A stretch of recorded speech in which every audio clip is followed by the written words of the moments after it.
शादी तो वैध है। हिंदू मैरिज एक्ट में अगर कोई आदमी मंदिर के सामने भी किसी को माला पहना दे तब भी वो शादी होती है। अब रही बात शादी तो के और 90% मामले में कंप्लेंट नहीं होती। अब थोड़ा जनमानस सजग हुआ है तो 10 से 15% ये लड़का अगर उसके घर आता जाता था, इससे शारीरिक संबंध था तो इसका ये हो सकता है लड़का डर की वजह से अपने परिवार को ना बता रहा हो, और अगर इसको छुपा रहा है तो इनलीगल है। ज्यादातर महिला महिला से शादी, लड़का लड़की लड़के से शादी, ये तो चली आ रही, तो कानून में भी आ गया है। तो समाज जैसे जैसे डेवलप कर जाए, प्राचीन दादा बाबा में संस्कार और महिलाओं में संस्कार रहते हुए प्रगत करिए, प्रगत का कोई भी विरोधी नहीं। आखिरी सवाल पर्सन जान गए होंगे। और रही बात लड़की की जानकारी, तो लड़की को जानकारी हो सकता है। नमस्कार, आप देख रहे हैं नेशनल अयोध्या। आप लोग जानते हैं कि प्रयागराज में एक घटना सामने आई है कि पहले दिन शादी होती है, दूसरे दिन बच्चा पैदा हो जाता है और उसके घर वालों को जब पता चलता है कि वो लेडी पहले से ही प्रेग्नेंट होती है तो घर वालों को शौक लग जाता है और कहते हैं कि हम इसको नहीं रखेंगे यहाँ पर। तो आइए इन्हीं तमाम मुद्दों पर कानूनी पहल क्या कहता है, कानूनी जानकार लोग क्या कहते हैं कि क्या ये शादी कानून के नज़र में लीगल है या नहीं। तो हमारे साथ वरिष्ठ अधिवक्ता नवीन मिश्रा जी हैं, आइए इनसे बात करते हैं। सर, स्वागत है आपका। धन्यवाद जी। जैसा कि मैंने कहा कि एक लड़की शादी होके आती है और अगले दिन पता चलता है कि वो जो है उसके बच्चा पैदा हो जाता है, वो प्रेग्नेंट रहती है। क्या ये कानून के नज़र में आपको लीगल दिखता है या नहीं? देखिए, आपने दो चीजें पूछा कि शादी वैध है कि नहीं, तो शादी तो वैध है। हिंदू मैरिज एक्ट में अगर कोई आदमी मंदिर के सामने भी किसी को माला पहना दे तब भी वो शादी होती है। अब रही बात शादी तो वैध है। अब रही बात बच्चे की, तो बच्चे का ओनर कैसे डिसाइड हो, इसके लिए नया मेडिकल बोर्ड बन बैठ जाए और उसका डीएनए जांच हो जाए। अगर डीएनए जांच हो जाती है, डीएनए मिलता है तब तो उसका बच्चा है, डीएनए नहीं मिलता तब तो नाजायज बच्चा है। लेकिन इस पे शादी पे असर नहीं पड़ेगा। शादी पे असर इसलिए, शादी तो लीगल है। सारी प्रक्रिया हिंदू मैरिज एक्ट की सारी प्रक्रिया पूरी हुई जी। तो ये अगर ये जानना चाहेंगे कि अगर वो कहता है कि हम तलाक देंगे, उनके परिवार वाले कह रहे हैं तलाक देंगे, हम नहीं रखेंगे, एक सवाल तो ये हो गया कि क्या वो तलाक दे सकते हैं, कंपनसेशन उनको देना पड़ेगा या नहीं। दूसरा सवाल ये है कि क्या ये लड़की के पक्ष में धोखाधड़ी का केस बनता है या नहीं बनता है? पहली बात तलाक की बात आ जाइए, हिंदू मैरिज एक्ट बड़ा रिजनेबल है, बड़ा आरामदायक है। तलाक 1 साल के पहले कोई भी तलाक नहीं हो सकता। सेक्शन 13 सेक्शन 13 बी है। दोनों दावा बिना 1 साल पूरा हुए दावा नहीं हो सकता। अब कंपनसेशन की बात आ जाती है, तो कंपनसेशन तो उसको मिलेगा ही, इस लड़की को मिलेगा। इसलिए कंपनसेशन मिलेगा कि वो उसकी लीगल पत्नी है, उससे पहले उसकी शादी नहीं हुई थी, कहीं ऐसा कहीं प्रूफ नहीं हो रहा है। उसके साथ कोई भी आदमी धोखाधड़ी से या किसी तरह अवैध संबंध से कहीं से बच्चा आ सकता है, ये अलग आधार है। शादी लीगल है, कंपनसेशन लीगल है, और तलाक भी 1 साल के बाद ही होगा जी। और ये जो मैंने बोला कि क्या ये लड़की ने छुपाया ससुराल पक्ष से, तो क्या उसके ऊपर धोखाधड़ी का केस बनता है या नहीं? देखिए, नहीं बनता है। इसलिए नहीं बनता, सामाजिक दबाव, सामाजिक मान मर्यादा। हमारे यहाँ बहुत से बलात्कार होते हैं लड़कियों के, और 90% मामले में कंप्लेंट नहीं होती।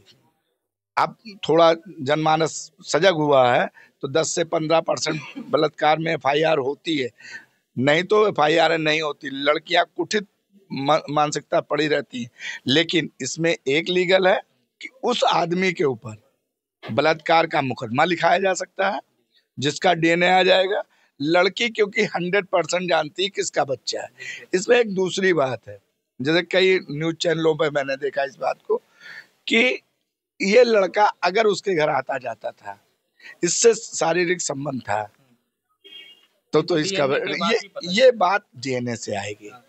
डीएनए आ जाए, फिर लड़की जो बताए उसके खिलाफ एफआईआर 376 कायम हो जाए। अगर दोनों का ही, आप मान लेते हैं कि अगर दोनों का ही बच्चा है जो जहाँ शादी होके गई है, तो एक दूसरे को दोनों लोग जान रहे हैं, तो फिर क्यों ससुराल के पक्ष वाले, अगर वो उनको लगता है कि हमारा ही बच्चा है, तो फिर उनको ये कहने की ज़रूरत क्यों पड़ रही है? क्या वो भी डर रहे हैं समाज से कि हम इनको तलाक दे देंगे? उनके परिवार वाले कह रहे हैं कि पता नहीं कहाँ से आई हुई हैं।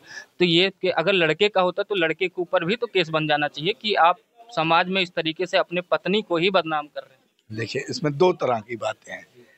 लड़के का पहले संबंध हो सकता है, लड़का डर की वजह से अपने परिवार को ना बता रहा हो, और अगर इसको छुपा रहा है तो इनलीगल है, वो गलत है, उसके ऊपर मुकदमा किया जा सकता है। लेकिन जो सबसे मेन आधार है डीएनए टेस्ट, डीएनए टेस्ट हो जाए और जिसका भी वो जायज औलाद है उसके ऊपर मुकदमा हो जाएगा। 376 100% हो जाएगा उसको। समाज को किस दिशा में लेके जा रहा है? ये ऐसी चीजें देखने को मिल रहा है क्या? ये आपकी नज़र में, आप लोग कानून के जानकार हैं, क्या कहता है कि सामाजिक तौर पे कितना सही दिख रहा है?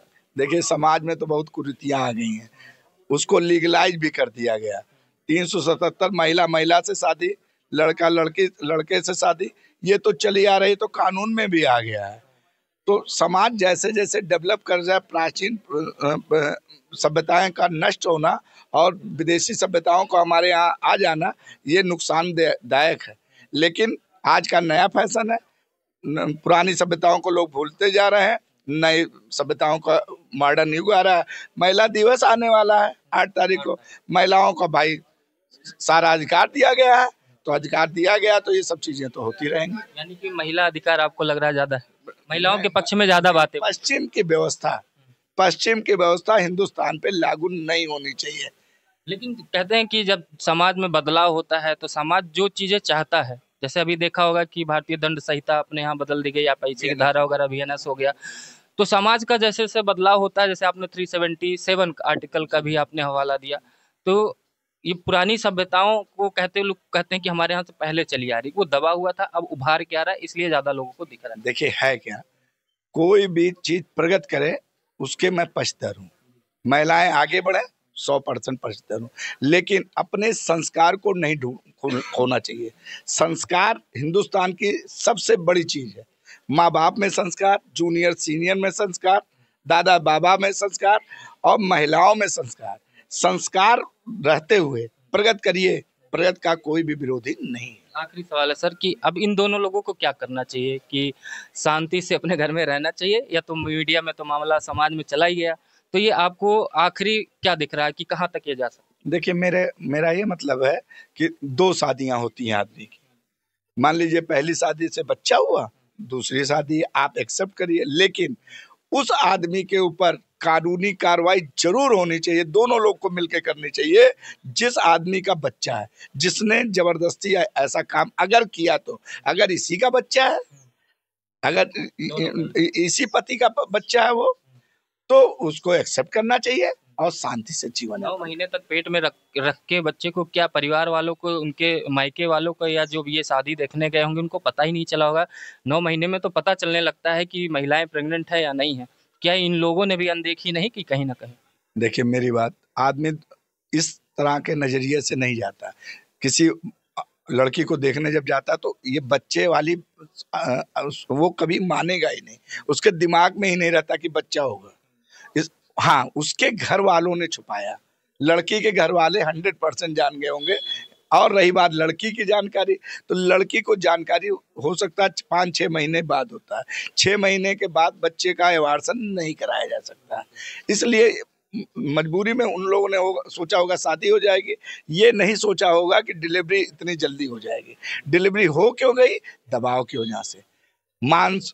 उस लड़की की स्थिति पे सोचिए, जब उसकी शादी हो रही होगी, किस मानसिक दशा में हो रही होगी, उस मानसिक दशा को सोचिए आप। इसलिए वो लड़का जो भी है, अगर उसने बलात्कार किया तो उसके ऊपर बलात्कार का मुकदमा करना चाहिए और ट्रायल पेश करा के उसको सजा करानी चाहिए। बहुत धन्यवाद सर। तो ये थे वरिष्ठ वकील नवीन मिश्रा जी, जो कि तमाम कानूनी पहलुओं पर अपना राय रख रहे थे कि क्या होना चाहिए, क्योंकि कानून के जानकार ही इन सब चीज़ों को ज़्यादा अच्छे तरीके से बता सकते हैं। तो आपको वीडियो कैसा लगा? नमस्कार।